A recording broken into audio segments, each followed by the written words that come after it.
Hey, grace and peace, everybody. Welcome to Berean TV.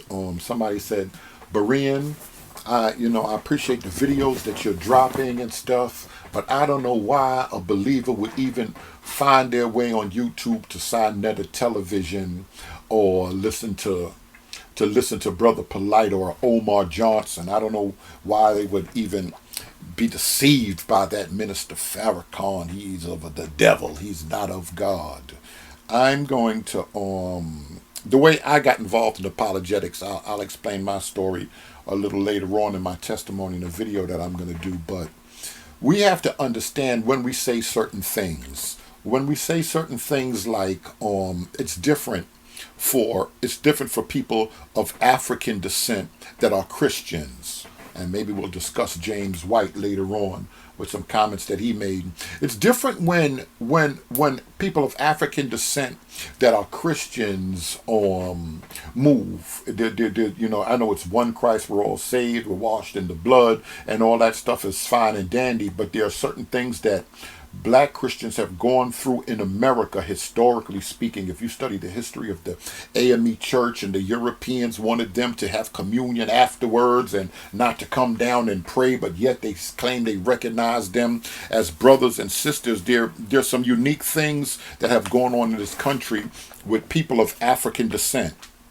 And a lot of people don't understand. I remember someone, he said before, if you don't walk, unless you walk a couple of miles in my shoes, you're not going to know what it's like. And I think there are some European believers that don't understand everything. I'm going to give you an example, case in point. There was a video, a young lady, I think she had a drunk driving case. Well, she's in the back of the police car handcuffed. She was skinny, so she got herself out of the handcuffs and she crawled through the window and she stole the SUV. 100-mile-an-hour chase for exits and exits until she lose control and I think she slammed into the side of a tree or something. They took her out. They got the glass was broken and they gently took her out the car. They were a little forceful. They just pushed her down, but no kicking, no punching, no knees on her back, none of that stuff. Stole a police car, 100-mile-an-hour chase. And believers, people of African descent would look and be like, wow, that's something else, because they know, there's some European brothers and sisters will act like they don't know, but they know that if that was a black person or a person of African descent, that the police not going to even chase the car for 100 miles. They're going to shoot at that car. And when they catch you and they get you out that car, if you're still alive, you're going to get stomped, kicked, punched, and everything else. And it's just not that way with Europeans. Another recently on Facebook, I'm going to see if I can post it. There was a Spanish lady, a Mexican lady that was talking on the telephone to her daughter, I believe it was, and a European gentleman, he just turned around and he just started cursing her out. Old Falmouth, just being real disrespectful, because she wasn't even talking. She was on the phone talking to her daughter. She wasn't even talking to this gentleman, but he just didn't like the fact that she was speaking Spanish in his country. And when the they called the cops and everything. And when the police officer got there, he jumped in the car, and it's just the way he was talking to even the police officer. The police officer asked him for identification, and he cursed him too. And he said he wasn't going to give up no ID. People of African descent, that they look at that, it's just amazing to them, and we call that white privilege, because he can just tell the cop he's not going to give him no ID and slam that door and drive off. I've been driving black for a while, and if I get pulled over, they want to know exactly who I am, and I am not leaving. I am not leaving the scene until they can establish who I am. Because like the other officer said the last time, you can have warrants, you could be a kid. We don't know who you are. But it's so funny how what we would consider white privilege let that gentleman slam the door after disrespecting that Mexican lady that wasn't even talking to him, and disrespecting that European police officer. But because he was a European, he could slam the door and just drive off with no problem. It's surprising how that girl can steal a car, 100-mile-an-hour chase, and not get beat up, make it to the precinct without a black eye, without a busted lip, without broken ribs. Her wrists aren't sore from the handcuffs. It's just amazing.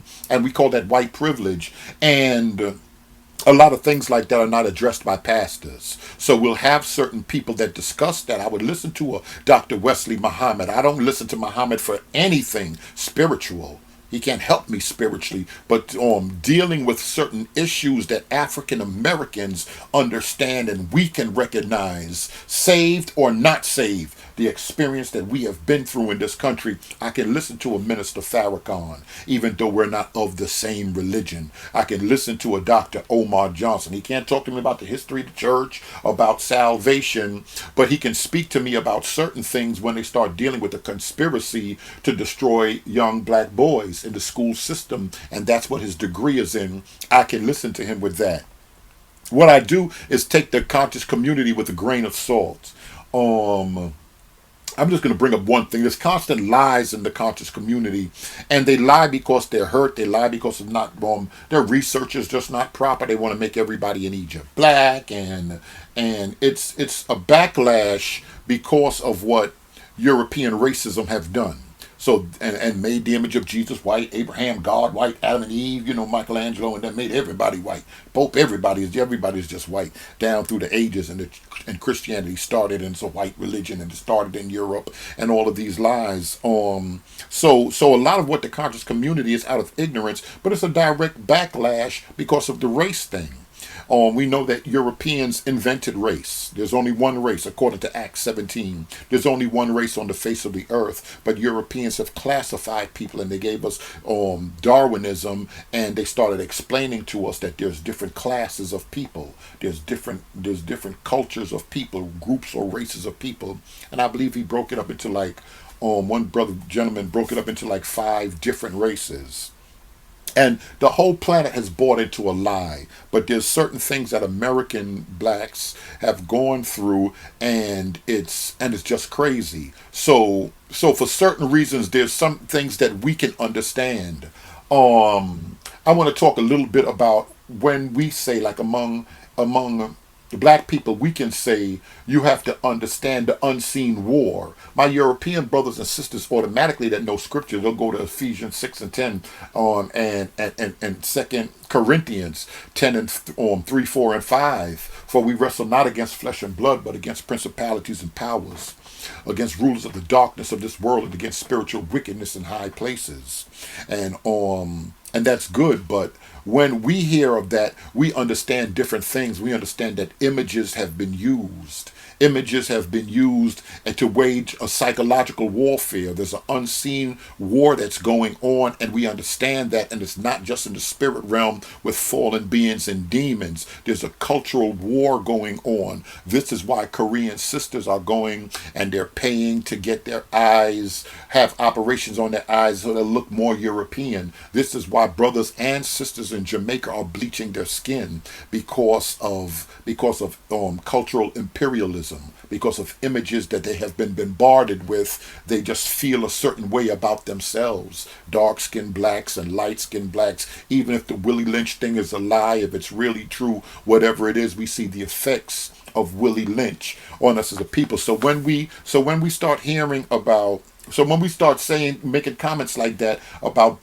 an intellectual or an unseen war, we understand because we have a history of looking back. We can look back to the Tuskegee experiment. So many people saying that AIDS was manufactured and people are vaccines good for us. We have European brothers and sisters even arguing, I don't know if this vaccine thing is proper for us. So as blacks in America, we do feel a certain way.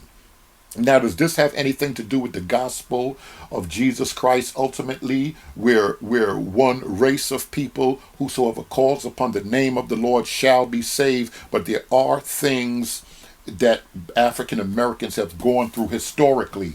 We've known that there have been devil worshippers such as Charles Manson, so many other people, and they've been exciting a race war.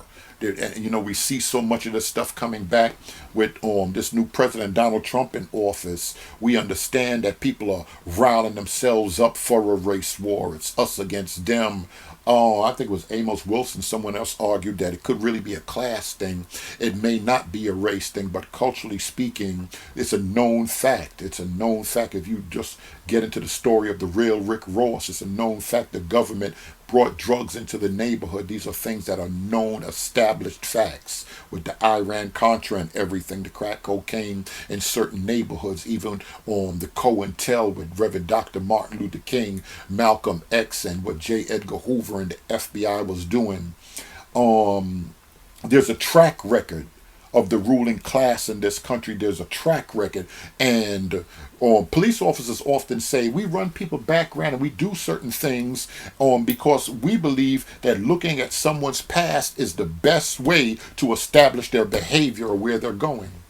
And that's interesting that police officers would say that.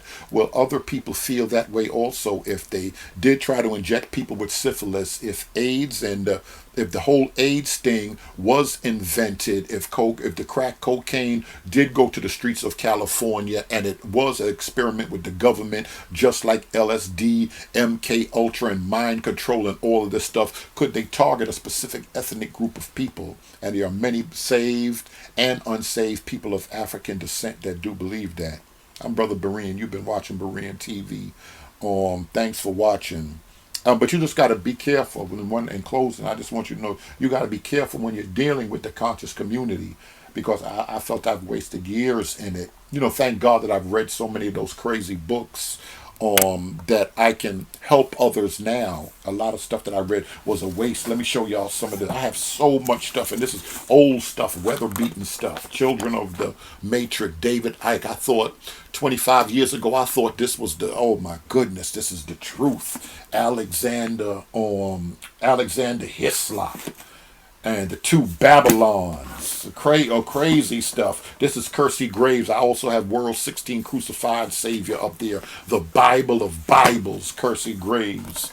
And it's so interesting. Phil Valentine called him Dr. Graves, and he wasn't even a doctor. So much stuff that I read. You have to be careful of somebody of African descent reading a lot of these books, because people are pushed because of racism. People are pushed. If it was because the white man tried to say we were nothing as a people, now we want to say that we ruled the entire planet, and the white man, and there was no killing until the white man crawled out the Caucasus Mountains, or whatever reason. We have to be careful, and things that do come from the conscious community we have to take with a grain of salt. Some people say, well, just don't look at that stuff. But there are not enough woke pastors, as my man Pastor E would say. There's not enough woke Christians, pastors that teach these things from the pulpit. I'm going to give y'all an example. They used to tell us in the conscious community back in the days, you have to understand that the white man, when Napoleon got into Egypt, they shot the nose off the Sphinx. And that's where in the military, someone died or whatever, they had the 21 gun salute, because they were shot at 21 times or something. 7 people shot 3 times a piece or whatever the situation was. And that's how the Sphinx got disfigured, because Napoleon people didn't want to know the Sphinx represented an African person, and they wanted that. And that stuff sounds so good. But in all actuality, upon a little further research, you'll see that there were pictures Dane, I forgot the gentleman's name, that actually drew a painting. That was around, it was written way before 1755, way before Napoleon, and the Sphinx is already disfigured. So that's just misinformation coming down from the conscious community, but there's so much of us spread it. Oh, the white man shot the nose off the Sphinx. I'm Brother Berean. You've been watching Berean TV.